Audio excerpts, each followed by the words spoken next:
சம்சாரம் இல்லாமல் மனிதன் வாழலாம், மின்சாரம் இல்லாமல் வாழ முடியாது. துவக்கத்திலே சம்சாரம் இல்லாமல் இருந்து விடலாம் என்று சொன்னார்கள். அதில் இங்கே இருக்கக்கூடிய எத்தனை பேர் ஏற்றுக்கொள்வார்கள் என்று தெரியவில்லை. நான் அதை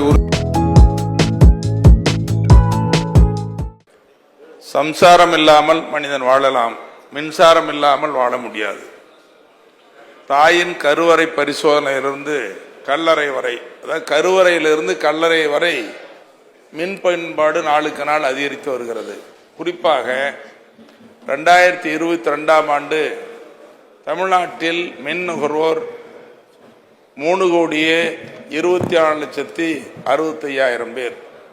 2023ஆம் ஆண்டு 3,31,16,000 பேர் என மின் நுகர்வோர் எண்ணிக்கை அதிகரித்து வருகிறது. மின்சாரத்தினுடைய பயன்பாடு நாளும் அதிகரிக்கிற இந்த வேளையில் மின் உற்பத்திக்கு நம்முடைய தமிழ்நாட்டின் மின் தேவை என்பது 17,000 மெகாவாட்.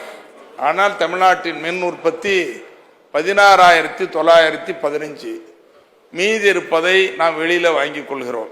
ஆனாலும் கூட இந்த மின் உற்பத்தி என்பது நீர் மின் நிலையங்கள் மூலமாக, உதாரணமாக குந்தா, காடம்பாறை, மேட்டூர் உள்ளிட்ட பெரிய அணைகள், அதோடு சிற்றணைகள், கதவணைகள் என மொத்தம் நீர் மின் உற்பத்தி நிலையங்கள் 47 இருக்கிறது. இவற்றின் மூலமாக 2,320 மெகாவாட் உற்பத்தி செய்யப்படுகிறது.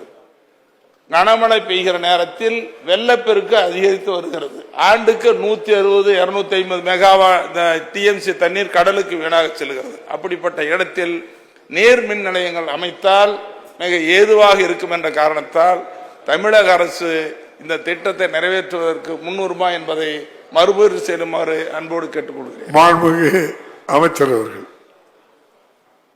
மாண்புமிகு பேரவைத் தலைவர்களே, மாண்புமிகு உறுப்பினர் மணி அவர்கள் மின்சாரத்தினுடைய தேவையை மிக சிறப்பாக அவர்கள் வலியுறுத்தி இருக்கிறார்கள். துவக்கத்திலே சம்சாரம் இல்லாமல் இருந்து விடலாம் என்று சொன்னார்கள். அதில் இங்கே இருக்கக்கூடிய எத்தனை பேர் ஏற்றுக்கொள்வார்கள் என்று தெரியவில்லை. நான் அதை உறுதியாக ஏற்றுக்கொள்ளவில்லை என்பதை முதற்கண் நான் இந்த அவைக்கு தெளிவுபடுத்த விரும்புகிறேன். அவர் அடுத்து மின்சார தேவையை குறித்த அளவில் நீங்கள் குறிப்பதை போல பல்வேறு மின் திட்டங்கள் நம்ம இப்போ நிறைவேற்றிட்டு வரோம். அது அனல் மின் திட்டங்கள், காற்றாலை மூலமாக இருக்கக்கூடிய மின் உற்பத்தி திட்டங்கள், புனல் மின் நிலையங்கள் என்று பல திட்டங்களை நாம் உருவாக்கி வருகிறோம்.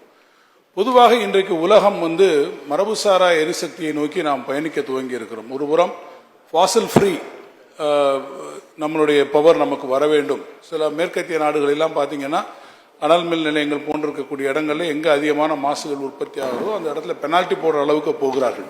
எனவேதான் புதிய அளவிலே காற்றாலை மின்சாரங்களை உற்பத்தி செய்யக்கூடிய ஒரு திட்டங்கள் இப்போ பெருமளவிலே நமக்கு வரக்கூடிய இன்வெஸ்ட்மெண்ட்ஸ் பார்த்தீங்கன்னா கூட சோலார் அண்ட் வின் பவர் வரப்போகும்போது நம்முடைய தென் தமிழகத்தை நோக்கி பெரிய அளவில் இன்னைக்கு நமக்கு இண்டஸ்ட்ரியல் இன்வெஸ்ட்மெண்ட்ஸும் வருது. எனவே தமிழ்நாடு என்பது இந்திய அளவிலே இன்றைக்கு இத்தகைய நான் கன்வென்ஷனல் எனர்ஜி, மரபுசாராத எரிசக்தியை உருவாக்குவதிலே மிக முன்னணியாக இருக்கிறது.